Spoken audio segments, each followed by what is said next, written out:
Hey, Grant, do you guys care about the Royals? No. No? No. No?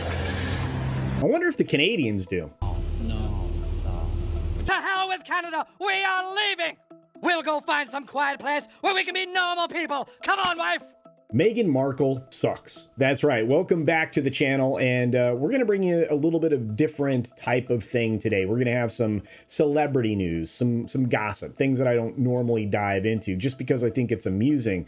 And it is newsworthy. I mean, today we have a royal-sized podcast drama that we need to unravel. And I'm speaking specifically about Meghan Markle's podcast flop for her Archetypes show. Oh, and to add into this insult with a lot of injury, the CEO of UTA, that's United Talent Agency, is essentially given his verdict, it's very blunt, on just how talented Miss Markle actually is. What are you suggesting? So, hey, grab that tea. We're about to spill it. Here we go. Ah, the Suckses. Suckses? Yeah, they suck. Anyway, her and her husband, Meghan Markle, and, well, that hairy fella. Yeah, they ventured into a podcasting world with a show called Archetypes, as I mentioned during the intro. And things obviously didn't go as planned. They really only got one season because Spotify actually decided to pull the plug, leaving a lot of people wondering what exactly went wrong. Well, it's pretty easy to guess. I would imagine that the listenership for this podcast, viewership, whatever you want to use as far as a term, I would imagine it didn't go very well. There weren't a lot of people there, and doesn't really surprise me. Now, Jeremy Zimmer decided he would weigh in on this because Spotify was fending off a lot of really strange agenda-driven attacks when they got rid of this program Archetypes. And so Jeremy Zimmer is actually the CEO over at United Talent Agency, there we go, which is a UTA.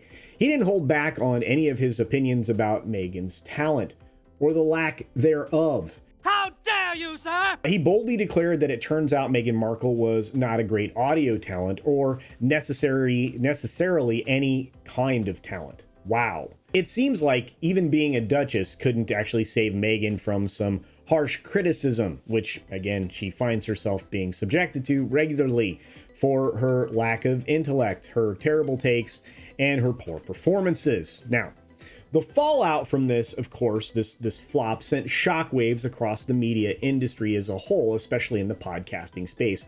That podcast Archetypes may have topped the charts initially. A lot of people were curious. It's the curiosity factor. The same thing with the Netflix show that was abandoned rather quickly. And it failed to meet Spotify's expectations over the long haul. And look, this was always something that was going to happen. It turns out that when you are not actually great at things, there's a lot of people that are famous for being famous, and Meghan Markle might be on that list. Incidentally, the podcast Archetypes only actually featured 12 episodes. It had guests like Serena Williams and Mariah Carey and Paris Hilton. I know all of you want to catch up on their lives, right? But it seems that an attempt at sturdy journalism and some kind of creativity couldn't save the show from a premature demise. And I say premature because it was supposed to be a whole lot more than 12 episodes. This is a royal-sized disappointment. Aha. And of course, rumors that swirl around Meghan Markle all the time, well, they were swirling again, saying that her role as a podcast wasn't as genuine as it seems. Now, we have to go back a few months where some folks in this space had alleged that members of her staff were actually the ones having the real conversations with any of these famous people. And in her voice, Meghan Markle's voice, was actually edited in later.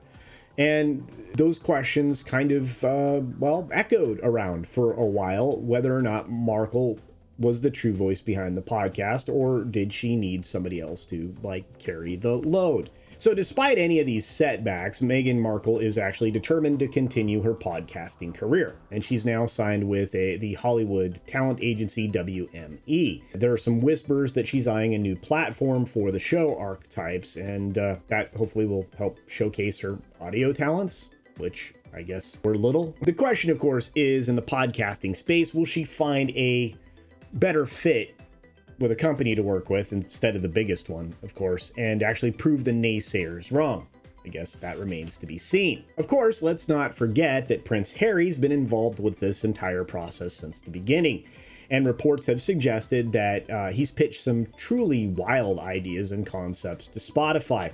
One idea actually involved him interviewing the likes of Donald Trump and Vladimir Putin about their childhood traumas. Talk about taking podcasting to a whole new level of drama and intrigue, and probably, well, garnering himself a whole lot of hate. In the end, I guess the question remains, will Meghan Markle and Prince Harry be able to redeem themselves in the podcasting realm, or will they have to move on, just like they moved on from Netflix? Only time will tell, of course, but one thing is for sure here. When the royals try their hand at podcasting, you can expect a story surrounding it fit for a king. You really think so? That's all for today's video. Thanks for joining us for the short one here. Hopefully you can hit that like, share the video, turn on notifications, and, well, if you're not subscribed, subscribe. More news, analysis, and the occasional celebrity scoop coming up in the next video. Be sure to take care of yourself, take care of others, wash your hands, of course, because it's good hygiene. And until next time... We want privacy! We want privacy!